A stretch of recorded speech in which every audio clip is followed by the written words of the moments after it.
Welcome everybody to Trainwreck Comic Fandom for Life. This is an adults-only channel. My name is Joe Vitson, and I'm an aspiring comic book writer, a digital inker, as well as almost a 40-year fan of what we call comics books. And today is a really momentous occasion for me. This is my very first live stream, so I know that I'm going to make a lot of mistakes during all this, so please bear with me. And hopefully we'll get through it, and it'll be a pretty decent live stream. So with that being said, as a almost a 40-year fan of comics, I have seen comics change over those number of decades. When I first got into comic books, I was pretty much strictly Marvel. I was a huge John Byrne fan, Dave Cockrum, John Romita Sr., Jr., I didn't really do a lot of DC, but I did like works from like Jim Aparo on Batman, and I got to come up through the 80s, and then the later 80s, of course, was the boom of the new comic book artists, which were like individuals like Rob Liefeld, Jim Lee, Mark Silvestri, Willis Portacio, J. Scott Campbell, Del Keown, all these great artists, and then through the 90s, of course, we had, Image Comics. I was a huge Wildstorm fan. I kind of dabbled, I liked Top Cow as well. The Rob Liefeld Studios, I would pick up books here and there if it just really struck my interest, but I was basically Wildstorm and Top Cow. And then now, when I do read mainstream comic books, I tend to actually buy more DC now than Marvel. But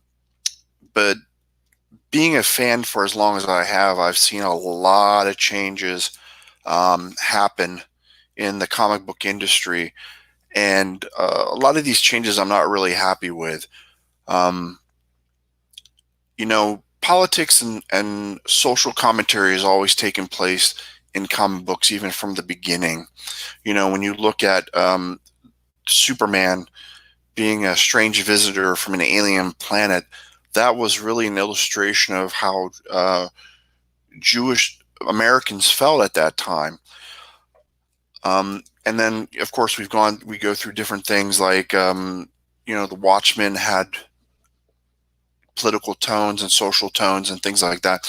But in recent times, in current times, I should say, we are bombarded with political and social commentary, and people are being kept out of the mainstream for their political beliefs, or they don't adhere to the social norm per se, and they're left out in the cold. And we see a lot of if you're watching this, you're most likely part of Comicsgate, war campaign. So you know exactly who's been pushed aside because, well, they voted for a certain politician. I don't want to really get into politics or anything like that, but I've definitely seen this change in mainstream comics, and it's not something that makes me happy. Sadly, I just don't really get into mainstream comics as much as I used to. So I started kind of venturing out, and I started looking at YouTube videos and stuff like that, and I came across Ethan Van Sciver's channel. Now, to that point, I heard so much about him. I wasn't a big fan of his DC work. I'm sorry, Ethan, if you ever watch this, where someone tells you I'm sorry. Not that it wasn't good. It just wasn't what I was looking for, when I buy a comic book. That's all. And I heard all these horrible things. Oh, he's, a Nazi, he's a fascist, he's this, he's that. And so for a long time, I kind of stayed away. And then about 9 months ago, I sat down and I listened to a couple of his videos, and I was just like, well, this doesn't really meet the narrative that the other side is saying. It's like, I don't hear him talking politics. I don't hear him being a homophobe, a transphobe, a xenophobe, banist, you know, misogynist, sexist, or whatever. Um, I didn't really see that in the video, so I was kind of like, okay, well, let me, look into, what he's saying. And he made mention of Richard C. Myers, or as he's commonly known, your boy Zach.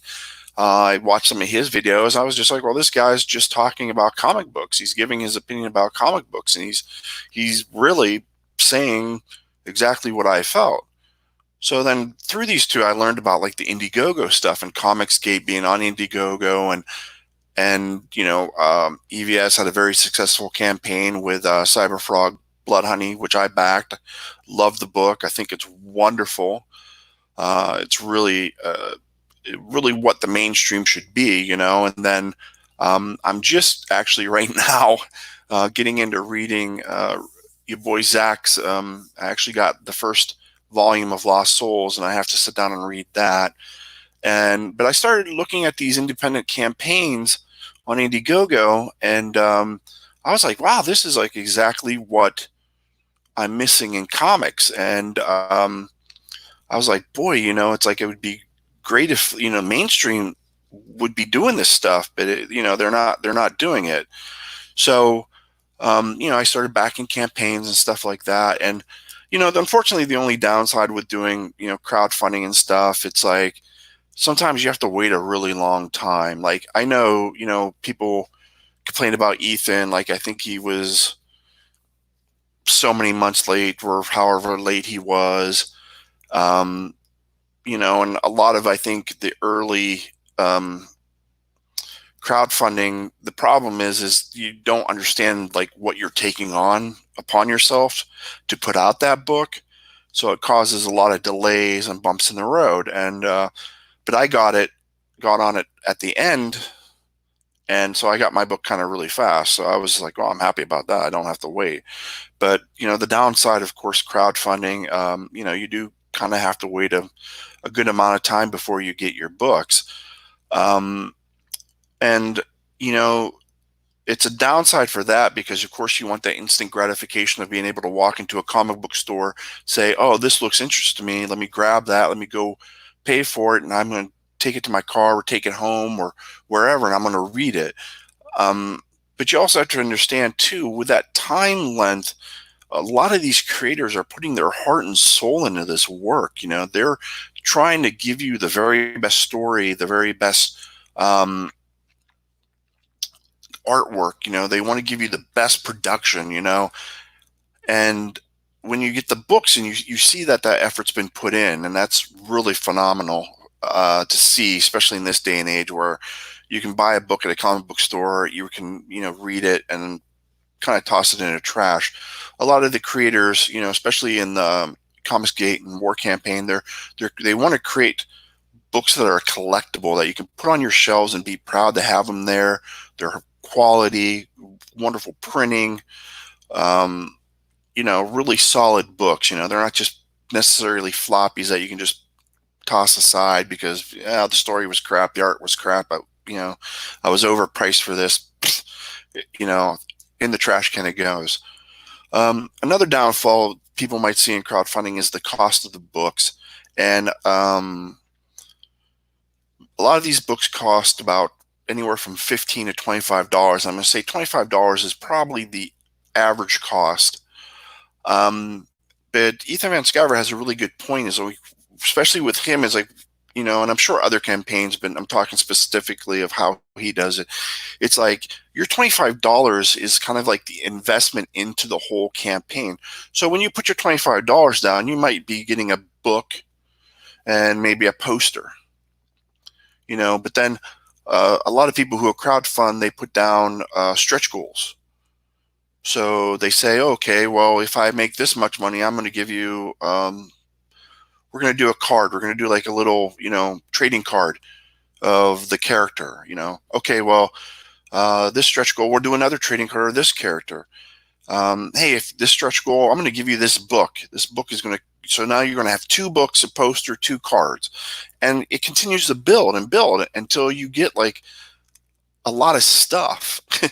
And then you sit there and go, wow, that $25 that I put in really was an investment into this campaign, because now I got stickers, I got posters, I got decals, I got cards, I got 2 books or 3 books or 4, whatever, so they're kind of, you're investing into the campaign, and as that campaign grows, you know, most of the time, the majority of all the backers get those stretch goals, you know. So, $25 really turns out to be not a lot of money. Okay, so I want to talk about a book that I just received, and I'm going to try to share my screen here. This is the first time I've done this, so I hope it works. And let me go into StreamYards, share screen. Okay, then we're going to come here, and then let's see if this works. Okay. Okay, so it did work. Yeah, I'm not as lost as I thought I was going to be. It's just, unfortunately, from StreamYards to YouTube, there's about a 10 to 15-second delay. So you got to do something and then talk, and then just like, did it happen yet? Did it happen yet? Oh no, did I lose it? Is it not showing? No, it should be showing. Okay, so I think I have to stay on the page. Okay, sorry about that. So anyways, the book I want to talk about today is Vestige #1, the graphic novel. This is still in demand, so this is still available on Indiegogo. All you have to do is type in Vestige, and it comes up. The cover is by Ethan Van Sciver. And a little overview: mixing historical accuracy and fantasy adventure. Vestige links the events of history through the influence of legendary weapons of the past, and how the vestige imbued within these relics might influence the direction of the future for the soon-to-be modern world. These legendary weapons, these relics, convey sometimes vast powers to those who possess them, transforming ordinary mortals into superhumans with supernatural abilities. And like I said, the cover is by Ethan Van Sciver, and the interior artwork is by Donald DeLay. And I got this book in, and I got it right in front of me right now, because I want to give credit to all the people who put this book together, because I'll tell you what, this is phenomenal. This is a beautiful book, released through CG Only, which is under War Campaign. And the cover is beautiful. The book is bound wonderfully. The pages are thick. Creator and writer is Gad Hanzo. Illustrator, as I said, is Donald DeLay. Colorist is Jason Lewis. Letterer is Somni. As I said, Ethan Van Sciver did the cover illustration. The cover colorist was Kyle Ritter. The editor is Steve Dye. Logo by Betty Bright-Eye. Graphic design by 3D Robin. And editor-in-chief is Rohan Kumar Paul. And the story takes place in like a time that I love, actually. I'm very fascinated by it. It's in the 1890s. The story takes place in London, as well as the Wild West of America. And the artwork is just gorgeous. It's complemented beautifully by the cover. The writing is just beyond compare. It's probably some of the best writing that I've seen in the past 10 years. This should be like in every local comic book shop, to give people a chance to read this book. If they're not people, I understand people are sometimes worried about crowdfunding, but this is just, it's a gorgeous book. It's a great story. It has beautiful characters. The men look like men, the women look like women. Just high quality, top notch. The good thing, though, if you're interested in doing this book, is it's in demand, and Gad Hanzo, who's the writer, is also doing all the filling for this. So he already has all these issues of Vestige. So if you go through and you come over here, there's all these tiers that you can select. And like I said, this is it's in demand, because if it's not, then this would be grayed out. there's different perks that you can get. 1 book, 2 books, 1 book plus the EVS poster, which would be, the book plus the poster of the cover, 2 books, EVS poster and more for $75. They have the featured perk, which is official Gladius pack. You can click on that and it'll tell you exactly what it is. So you would get the Vestige graphic novel, the cover poster by Ethan Van Sciver, War Campaign Cling sticker. So, and that's the feature perk. Or like I said, you could just do like $25 and do just the book. This is at $95,000, people. This is a book that should be 6 figures by now. Okay, this is a phenomenal book done by a great creative team. They put their heart and soul into it. When you get this book in your hand, whether you go just for the book, I just did the book, so I didn't get the poster or the cling or anything like that, and that's fine. I just wanted the book. This is quality. It comes bagged and boarded, as you might have heard me ripping open the bag because it has a sticky back to it, so it stays shut. It was mailed in a Gemini. I don't want to call it envelope, but they call them a Gemini mailers. That's what they call them, which is like a box, and then it has protective flaps that cover the book and keep it kind of in place. And it's probably the best way that you can receive your books. And if you've ordered books online, either through like a comic shop or like a comic shop doing business on eBay, a lot of them will send them to you in the Gemini mailers, just because you paid money. You want to protect what you paid for. So. Vestige #1 is in demand. A phenomenal book. I can't recommend it enough, people. If you just love a good read, this is the book. And I don't know if they tell you how many pages it is. 48 pages. 48 pages. And I have to tell you, I sat down. I was like, okay, I'm going to read half of it or whatever. I'm going to put it aside. I read the whole thing before I knew it. I was done because I was just like, I got to find out what's going to happen here. And, they leave you off with a very good, nice cliffhanger ending. They are working on volume 2 now. They have a different artist. I'm not really 100% sure who the artist is. It's not going to be Donald DeLay this time, but it's going to be another artist. But, with Gad Hanzo writing it, I just think it's going to be another wonderful book that you're going to, you get it and then you're going to be like, oh man, I got to wait for the third. And like I said, a lot of these books are 48 pages, so they're like trade paperbacks. And then you can find some that are like 80 pages and more. But, the standard is kind of like the 48 page, which I like. It's it doesn't take forever to do. You can get the book relatively quickly. Once everybody gets their part and it gets printed up, they can fulfill it. And so I don't even know how many projects I'm backing currently. I think probably about 10 or 12 different campaigns, and I can't wait to start getting those books in hands because there's some that I'm really, really, really excited for. So anyways, this is Vestige #1, Gad Hanzo, Donald DeLay, 95,767. If you want this, if you like a good comic, buy this comic, back it. You're going to get it pretty quickly. You'll probably get it within a week or two. And, this definitely should be a 6-figure book. Okay, so now I'm going to stop sharing my screen. And so that should go away eventually.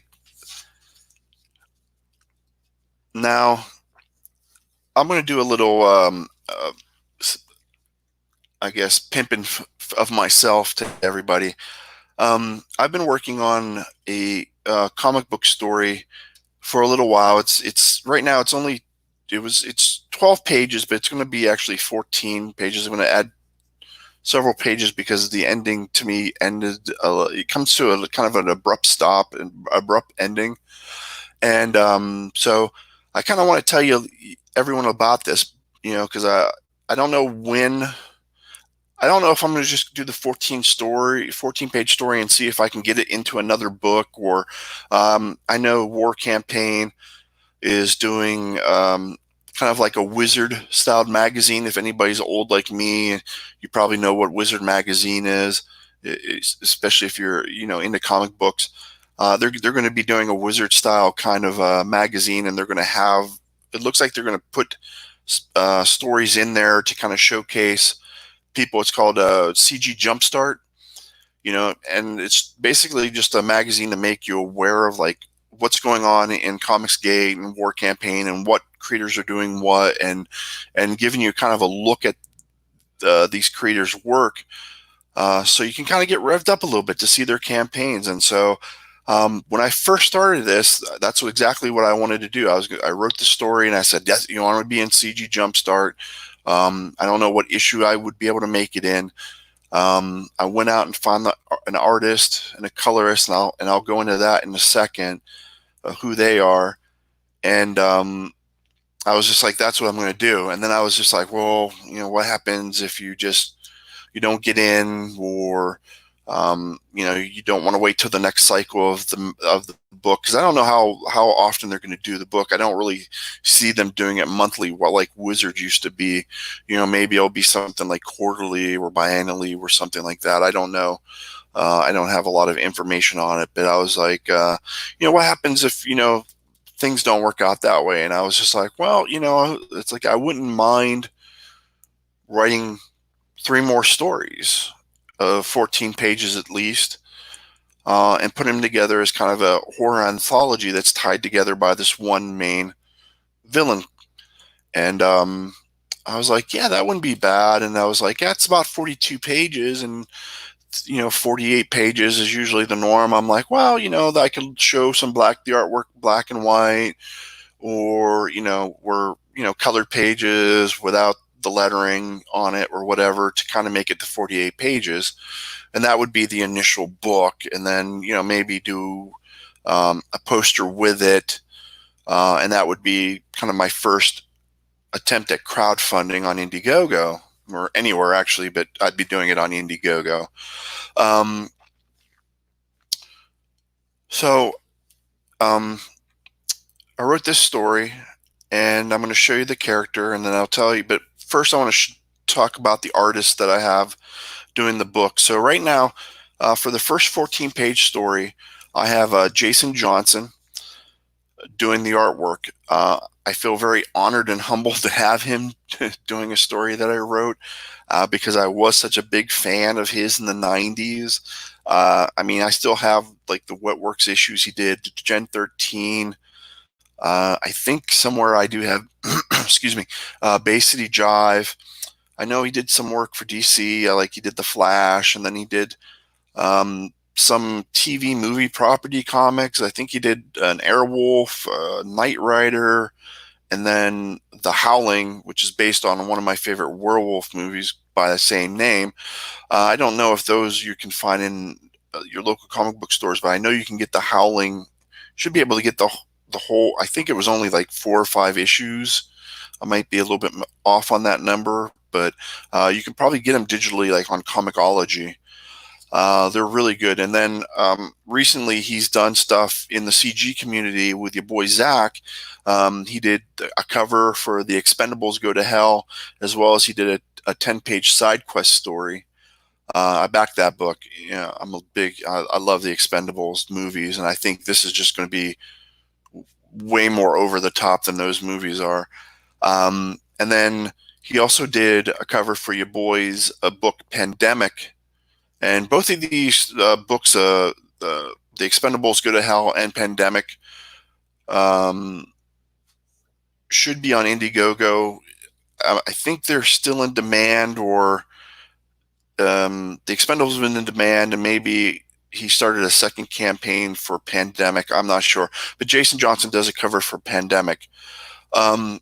So, like I said, I feel very honored to have him be willing to work with me. Just because, like I said, I am a huge fan. If you look back in my videos, I think like my last video maybe, that I did was kind of spotlighting some of his original artwork from the Wildstorm era, because I just loved him there. And then as a colorist, I got Ian Hannon, and some people might recognize that name, but he worked for Image Comics like Wildstorm, and then he worked for Brian Heberlin, who's a famous colorist and artist. Had his own um, studio or book line. I think it was Avalon was the title of the book line. But so Ian has worked with such artists as Jan Ecleto, Humberto Ramos, Clayton Henry, Chris Bacalo. I hope I'm pronouncing that right, and even Jason Johnson. And Ian also worked with two other colorists, and they were known by Badass, BAD, the @ sign, and $2 signs, Badass. And I remember their stuff on definitely on working with Jason Johnson, and then Chris Bacalo's Steampunk, and then Humberto Ramos. They worked under the Badass. He worked under the Badass studio title on Crimson. So some great books. So I'm blessed to have him on this as well. It's just for being somebody who's like an aspiring comic book writer who wants to get something out there to say, hey, look, I think I can do this. What do you think about that? Do you like how this looks? Or are you interested in that? In this, I think that's pretty amazing, and kind of frightening, kind of scary, but what are you going to do? If either you're going to do it or you're not going to do it, and I really want to do it. So on this live stream, for the two people that says are watching now, you get the first look at the main villain of the book outside of what my icon is through StreamYards. So for you, let me go back in here. Let me share screen again, and then I'm going to show you this. So this is the main character for my book. And basically, this is the devil. Whether you want to call him Lucifer, Satan, Mephisto, devil, whatever. This is my devil character for my book. And the reason I picked the devil as the villain and kind of, main, I don't want to say he's the main character, but, he's the villain. He's going to be the villain through all these stories that I have. We've all probably watched movies or read books or whatever where people have come along and made, like the most famous is probably like Faust, where someone makes a deal with the devil. They trade their soul for what they're looking for, whether it's, fortune, fame, glory, power, whatever. And they know that, it's usually pretty well expressed, like, okay, well, I'll give you this, but you're going to give me your soul. And I was thinking, it's like, well, what would it be like if the devil approached characters that weren't adults? They were like young adults from the age of 12 to 16. Would these young adults or kids, if you want to call them that, would they know who they were dealing with? Would they get it? Would they know exactly what's being put up for having their wish granted, for the lack of better word? Would they get their wish exactly the way they think they are, or would it be something more like the monkey's paw, where I want $1 million? Oh, you got $1 million. Oh, the reason you got $1 million is your wife died in a car accident and you had $1 million life insurance policy on her. That kind of thing. And I think that's very interesting. So this is artwork that Jason did for me. I don't know if this would be like, I don't know, if I would do something like CG Jumpstart, I would probably offer, say, hey, if you want to use this image, we could do it as a poster that could come with the magazine or whatever. But I want to give you a little bit closer look at the character.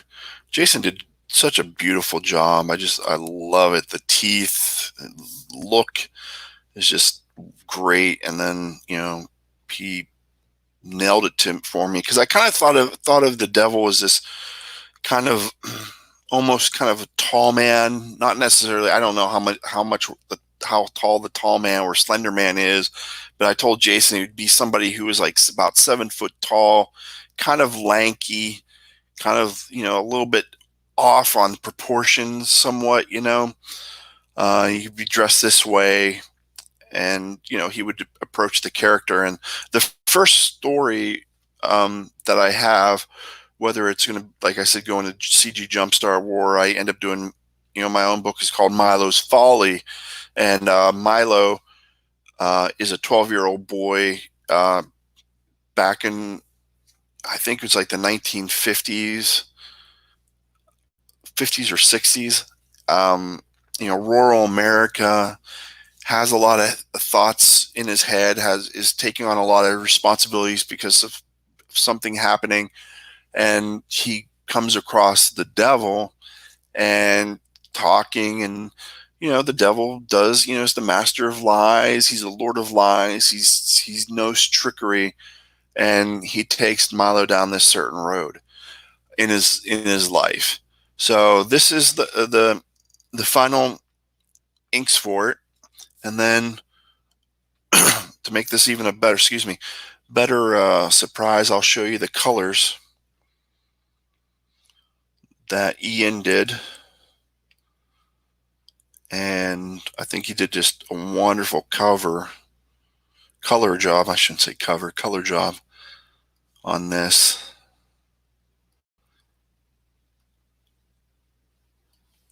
And I think his style just goes really well with what Jason is doing. And so it's pretty cool to see this. It's pretty cool to see all this stuff come to your hands and be like, oh my goodness, this piece, the pencils and inks were done traditionally. Everything else that Jason does is going to be digital. So like I said, if I would do CG Jumpstart, I think I would use this as a poster. Say, hey, could we do like a fold out poster or a pull out poster? Or they could do something, like a print or whatever.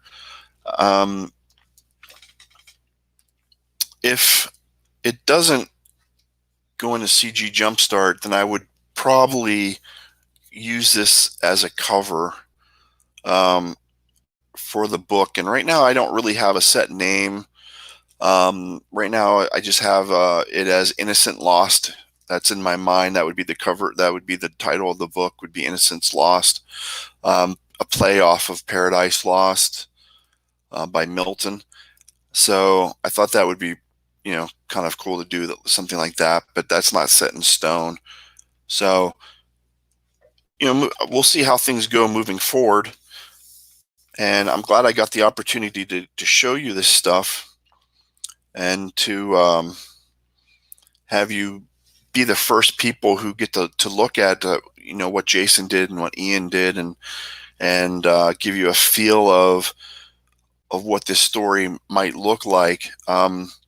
Right now I have the first 2 pages done by Jason. I sent the first page off to Ian for coloring. Unfortunately, I'm paying for this out of my own pocket. Unfortunately, I don't have deep pockets. I have very shallow pockets. So I can only do so many pages at a time with each of them. But I'm hoping that maybe if I get up to the 14 pages, we do the complete story. I'm going to reach out to the CG community, find a letterer. I know I've heard of Eric Weathers doing lettering, and then Somni is another letterer that I've heard of, and I don't remember who did the lettering in Vestige. Might be one of them. I know Eric Weathers does a lot of lettering, and Somni has done Cyberfrog with Ethan. It's just finding people that have time to fit me in their schedule, and that's the thing, is like working with Jason. Jason's doing other jobs that probably pay more money than what I'm paying him for these pages, for doing just comic book pages. He's doing commissions and things like that. So I'm sure that makes a little bit more money. And Ian does other things outside the comic book community. So it's just finding everybody a balance of schedules. Like I said, the first story arc is the first 14-page story. 12 pages are done. I'll probably do the next 2 pages this week. Take a kind of a day away from it and come back and take a look at it all and make sure I like everything. And then, I'll send the script over to Jason and just say, here we got these added pages. And, hopefully maybe if I get these 14 pages done and they're, drawn and colored and possibly lettered, I could go to Indiegogo and launch a campaign. I just know that I have to build up a following. I have to build up followers on Twitter, which I'm Trainwreck to Comic Fandom for Life there as well. And I need to get subscribers here. So, if you would be so kind, hit the like button if you like the video, share it out to your social media, Facebook, Instagram, Tumblr, Twitter, whatever's out there. Subscribe, if you're not subscribed, be really appreciated. But yeah, so that's really all I have to cover for my first live stream. It's been a lot of fun. It's definitely going to take me a little while to get used to this. I've done a lot of videos, I think, not a lot compared to some, but a good number of videos. But the majority of them I don't even talk in because I'm, excuse me, digitally inking, and I find it distracting to try to ink and then talk while I'm doing that. So, and I don't want to sit there and be like dead air while I'm doing stuff, and people are just sitting there like, man, I wish you would just like talk about anything. But so I'm going to try to get into the habit of doing one live stream a week, possibly more, depending on how many comics I read, because I want to really talk about comics. That's kind of like what I love. Outside of that, I love horror movies, so maybe I'll talk about horror movies or horror novels I've read or writers I like in that genre. I'm not a big, I'm not a Star Wars fan. I shouldn't say I'm not a Star Wars fan. I've actually seen all the movies, but I just don't. I'm not a huge sci-fi fan, just in general. I know a little bit about Star Trek, like the old Star Trek from back in the days with Kirk and Spock, and I watched Next Generation, and I think after that I just kind of waned interest in it. But I'm more fluent when it comes to comic books or like horror writers that I like. So I actually just got in the mail. Sorry if you hear the creaking in my chair. I just got Allegiance Arts books from Walmart, and if you're affiliated with Comicsgate and War Campaign, well, Comicsgate and War Campaign are kind of synonymous. If you don't know, Comicsgate is a movement of creators who believe that you should respect your fans, listen to your fans, and provide them content that they want. And War Campaign is a fan group within Comicsgate. So I kind of use them kind of synonymously together sometimes. Y'all see Comicsgate, where I'll separate them like Comicsgate War Campaign, but they're really they're joined together, but they're not exactly the same thing. But Allegiance Arts, and if you're not familiar with Comicsgate, Mitch Breitweiser, I guess, almost 2 years ago, I think, did a crowdfunder on a comic called Red Rooster. And then while he was, I guess, crowdfunding and putting the book together, he ended up going to Walmart, and he made a deal with Walmart to put their books in 3,000 stores. So it's basically, their effort to make 3,000 more kind of comic book shops where you can go and get your Allegiance Arts books. I know DC has done that with, I don't know how much success they had with it. Marvel, I think, did it with really horrible. I think Marvel actually did Target. I remember back in the 90s, you could go to Target and they would have like basically a bag of 3 comics. They wouldn't say what comics were in it. You could see the cover of the first one, but then the other 2 was kind of a mystery, and you just pay, and it was like a mystery bag, and you could go to Target. But now Target, I don't think, does that. So I'm not sure if Marvel did a deal with Walmart at one time like DC did. But Allegiance Arts is currently there. They have 4 books: The Futurists, Red Rooster, Bass Reeves, and Nora's Saga. And I'm going to read these, and I'm going to talk about, I'll probably do a live stream and talk about them a little bit. I've kind of leafed through them. I have to say, I kind of like the art. I think I like the artwork in all of them.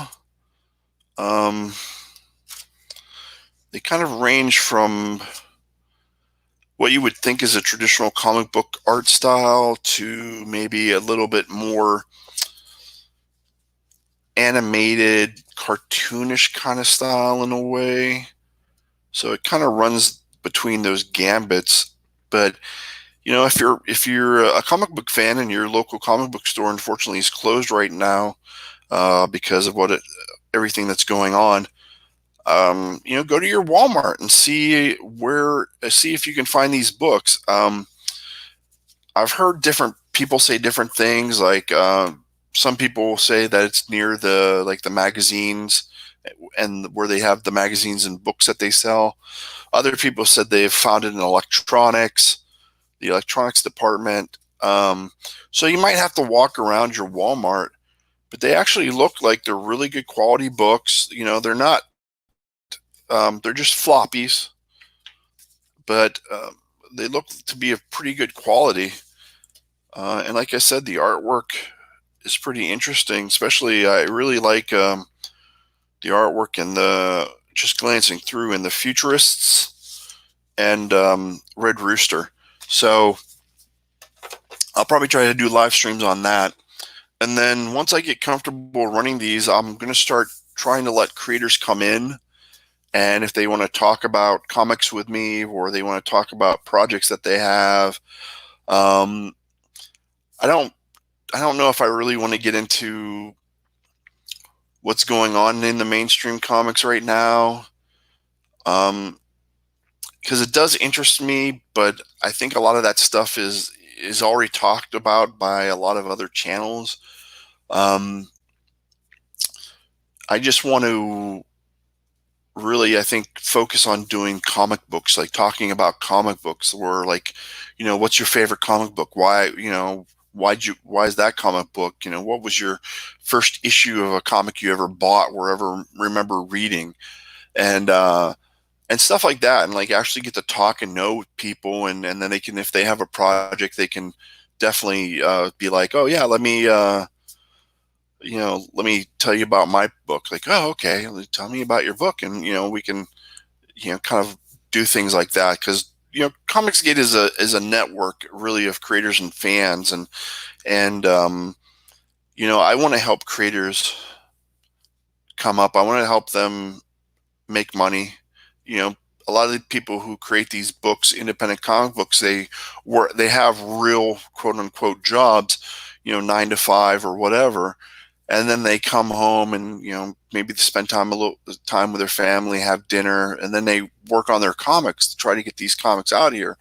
And a lot of the time, like I said, it's like you have to kind of get the ball rolling with your own money. And I wish I had the money in pockets where I could say, like, yeah, I'm going to, pay for all 48 pages of the book. I'm going to have the book done. When I have the book done, then I'm going to go to Indiegogo and see if people would be interested in this book and go from there. I don't know if I would have the money to do that right now. It's kind of even taxing doing it the way I'm doing. And already I know that I'm not going to have the book out. I'm not even going to probably have these 14 pages done and paid for until the end of the year or possibly early next year. So the good thing with crowdfunding is when you do your crowdfunds, you know, and you get your money, then you can take that money and go, okay, I know exactly how much money I have to spend for you know, the artist, the colorist, or maybe the artist is the artist for the whole book, and lettering and this and that, and then printing and fulfillment. I've watched a lot of different videos about this kind of stuff, and I've taken notes, and I have a plan of what I want to do and how I want to do it. It's just, you know, money is always the big factor. You know, it's like I don't believe in asking people to work for free or on the promise of, oh, there could be money for you on the end side of things if the book sells. I don't believe in doing that. That's wrong, because the people that are working for you, they need to eat just like you do. They have to put a roof over their head like you do.